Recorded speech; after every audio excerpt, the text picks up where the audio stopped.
বাংলাদেশের একটা গণ অভ্যুত্থান এটাকে অস্বীকার করে এই পারস্পরিক সম্পর্ক এগিয়ে নেওয়ার কোনো সুযোগ নেই। ভারতের সাথে আমাদের সম্পর্কটা তো একদম নন ফাংশনাল মোটেও নয়। যদি নন ফাংশনাল হতো তাহলে ভারতের পররাষ্ট্র সচিব তো বাংলাদেশে আসতেন না।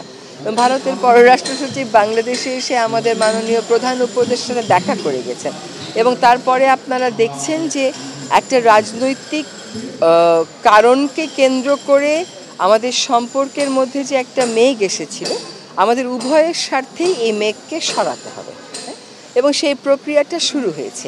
এখন সব কিছুরই যদি আমি তাড়াতাড়ি সমাধান চাই, আপনি যদি বায়ু দূষণের কারণে এখন আমাকে কাঠগড়ায় দাঁড় করিয়ে দেন, এটা কতটা উচিত হবে জানি না, তবে আমাকে দায়িত্ব নিতে হবে।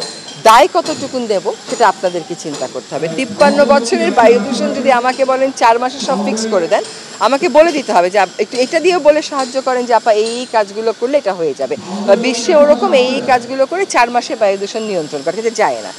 সেরকমভাবেই রাজনৈতিক কারণ যখন অনেক গাড়িয়ে যায় তখন ইট টেক্স টাইম, একটু সময় লাগে। কিন্তু ভারতের সাথে আমরাও বারবার বলেছি যে আমরা সম্পর্ক উন্নয়ন করতে চাই, ভারতও বলেছে যে তারা সম্পর্ক উন্নয়ন করতে চায় এবং বাংলাদেশের একটা গণ অভ্যুত্থান এটাকে অস্বীকার করে এই পারস্পরিক সম্পর্ক এগিয়ে নেওয়ার কোনো সুযোগ নেই।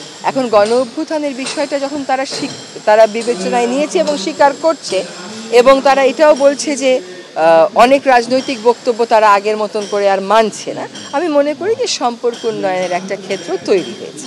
শুধুমাত্র ঢাকা শহরেই মেয়াদ উত্তীর্ণ বাস চলে হচ্ছে 14,500 এবং তারা কিন্তু খালি খালি চলে না, তারা যাত্রী নিয়ে চলে। তাহলে এই 14,500 বাসের বিকল্প পরিবহন আপনাকে দিতে হবে। সেই বাস মালিকদেরকে বলে দেওয়া হয়েছে যে 6 মাসের মধ্যে আপনাদের ঢাকা শহর থেকে উঠে যেতে হবে এবং তারা সেই প্রস্তাবে রাজি হয়েছেন এবং এখন তাদেরকে বলা হচ্ছে যে আপনারা একটা কর্মপরিকল্পনা দেন, আপনারা আপনাদের বাসগুলোর পরিবর্তে কী ধরনের বাস চালাবেন।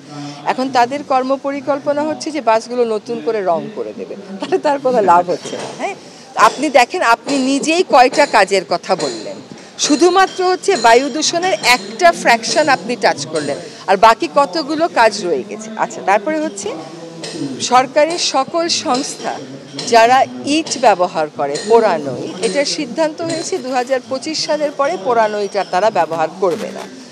এইটুকুন সময় আপনাকে দিতে হবে।